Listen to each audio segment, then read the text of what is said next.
ಪ್ರಾರಂಭ ಮಾಡಿ 2 ವರ್ಷ 1 ತಿಂಗಳಾಯಿತು. ನಮ್ಮ ಸರ್ಕಾರ ಅಧಿಕಾರಕ್ಕೆ ಬಂತು. ಸಿದ್ದರಾಮಯ್ಯನವರು ಮುಖ್ಯಮಂತ್ರಿ ಆದರು, ಶಿವಕುಮಾರ್ ಅವರು ಉಪಮುಖ್ಯಮಂತ್ರಿ ಆದರು, ನಾನು ಕೂಡ ಈ ಇಲಾಖೆಯ ಮಂತ್ರಿ ಆದೆ. 21 ದಿನದಲ್ಲಿ ನಮ್ಮ ಶಕ್ತಿ ಕಾರ್ಯಕ್ರಮವನ್ನು ಪ್ರಾರಂಭ ಮಾಡಿದ್ವಿ. ಆಗ ಅನೇಕ ಸಮಸ್ಯೆಗಳಿತ್ತು. ಆ ಸಮಸ್ಯೆಗಳನ್ನ ನಿವಾರಣೆ ಮಾಡಿಕೊಂಡು ಇವತ್ತು 500 ಕೋಟಿ ಮಹಿಳೆಯರು ಇವತ್ತು ಪ್ರಯಾಣ ಆಗಿದೆ. ಅದಕ್ಕೆ ಸಾಂಕೇತಿಕವಾಗಿ ಮುಖ್ಯಮಂತ್ರಿಗಳು ಬಂದು ಒಂದು ಟಿಕೆಟು ಮಹಿಳೆಗೆ ಕೊಟ್ಟಿದ್ದಾರೆ. ಕೊಟ್ಟು ಅವರಿಗೆ ಗೌರವ ಮಾಡಿ ಈ ಕಾರ್ಯಕ್ರಮ ಮುಗಿಸಿ ಅವರು ಇಂಡಿಗೆ ಹೋದರು. ಸಾರಿಗೆ ಇದು ಶಕ್ತಿ ಯೋಜನೆಯಿಂದ ಸಾರಿಗೆ ಇಲಾಖೆ ನಷ್ಟದಲ್ಲಿದೆ ಅನ್ನೋ ಮಾತು. ಶಕ್ತಿ ಯೋಜನೆಯಿಂದ ನಷ್ಟ ಆಗಲ್ಲ. ಆಮೇಲೆ ಟೀಕೆ ಮಾಡೋರಿಗೆ ಒಂದು ಕೆಳಗಡೆ ಅರ್ಥ ಮಾಡ್ಕೋಬೇಕು.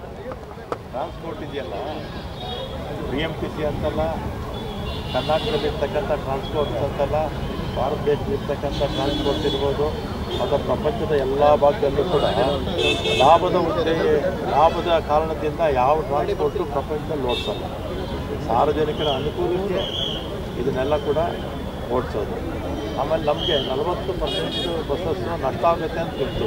ಇವತ್ತೇ ಅಲ್ಲ ಕೂಡ, ಆದರೂ ಕೂಡ ಓಡಿಸ್ತೀವಿ. ಯಾಕೆಂದರೆ ಸಾರ್ವಜನಿಕರು ಹಳ್ಳಿಗಳಿಂದ ಪಟ್ಟಣಕ್ಕೆ ಬರಬೇಕು, ಪಟ್ಟಣದಿಂದ ನಗರಕ್ಕೆ ಬರಬೇಕು, ನಗರದಿಂದ ಮಹಾನಗರಕ್ಕೆ ಬರಬೇಕು. ಆಮೇಲೆ 25ರಷ್ಟು ನೋ ಪ್ರಾಫಿಟ್ ನೋ ಲಾಸ್ ಇರುತ್ತೆ, ಒಂದು 25ರಷ್ಟು ಲಾಭ ಇರುತ್ತೆ. ಪ್ರಪಂಚದ ಎಲ್ಲ ಭಾಗದಲ್ಲೂ ಗ್ಯಾರಂಟಿ ಯೋಜನೆಗಳು ಮುಂದುವರಿಯುತ್ತೆ ಸರ್. ಇದಕ್ಕೇನಾಗಬೇಕು ಅಂದರೆ ಎಲ್ಲ ಸರ್ಕಾರಗಳು ಪ್ರಪಂಚದಲ್ಲಿ ಅಥವಾ ನಮ್ಮ ದೇಶದಲ್ಲಿ ಪಬ್ಲಿಕ್ ಟ್ರಾನ್ಸ್ಪೋರ್ಟೇಷನ್ಗೆ ಸಪೋರ್ಟ್ ಮಾಡ್ತಾರೆ. ಗ್ಯಾರಂಟಿ ಯೋಜನೆಗಳು ಮುಂದುವರಿಯುತ್ತೆ ಸರ್. ನಿಮ್ಗೆ ಯಾಕೆ ಡೌಟ್ ಬಂತು? ಸಾಕಷ್ಟು ಶಾಸಕರು ಸುರ್ಜೇವಾಲಾ ಅವರ ವಿಚಾರದಲ್ಲಿ ಅಲ್ಲಿ ಚರ್ಚೆ ಆಗಿರುವಂಥದ್ದು. ನಿಮ್ಗೆ ಯಾಕೆ ಡೌಟ್ ಬಂತು? ಈ ಕಾರ್ಯಕ್ರಮ ಮುಂದುವರಿಯುತ್ತೆ. BJPಯವರಿಗೆ ಸಹಿಸ್ಕೊಳ್ಳೋಕ್ಕಾಗ್ತಿಲ್ಲ. ಅವರು ಈ ರೀತಿ ಸೋಷಿಯಲ್ ಮೀಡಿಯಾದ ಮುಖಾಂತರ ಎಲ್ಲ ಅಪಪ್ರಚಾರ ಮಾಡ್ತಾರೆ. ಆಮೇಲೆ ಮಾತಾಡೋಣ. ಇವತ್ತಿಗೆ ಸಬ್ಜೆಕ್ಟ್ ಇವತ್ತು. Yes sir. ಸರ್ ಈಗ ಗಾಳಿ ಆಂಜನೇಯ ದೇವಸ್ಥಾನ ಸರ್ಕಾರ ಮುಜರಾಯಿ ಪಡ್ಕೊಂಡಿದೆ. ಬಿಜೆಪಿ ವಿರೋಧ ಮಾಡ್ತಾರೆ ಸರ್.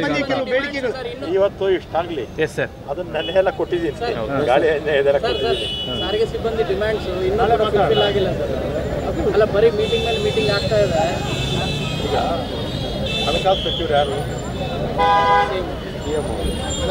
ಅವರ ಸರ್ ಕ್ಯಾಮ್ರಾ ಸರ್. ಕರಿತೀವಿ ಮೀಟಿಂಗ್ ಅಂತಿದ್ದೀವಿ.